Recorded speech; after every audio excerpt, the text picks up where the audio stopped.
நோயாளிகளை குணமாக்கி மக்களுக்கு தேவனை பத்தி கத்துக் கொடுத்த இயேசுவ மத தலைவர்கள் ஏன் கொல்ல நினைச்சாங்க?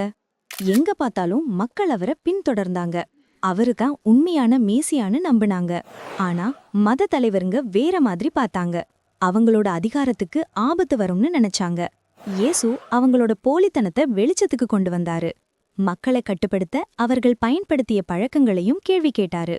அதனால அவங்க ரகசியமா திட்டமிட ஆரம்பிச்சாங்க, எப்படி அவரை நிறுத்துறதுன்னு.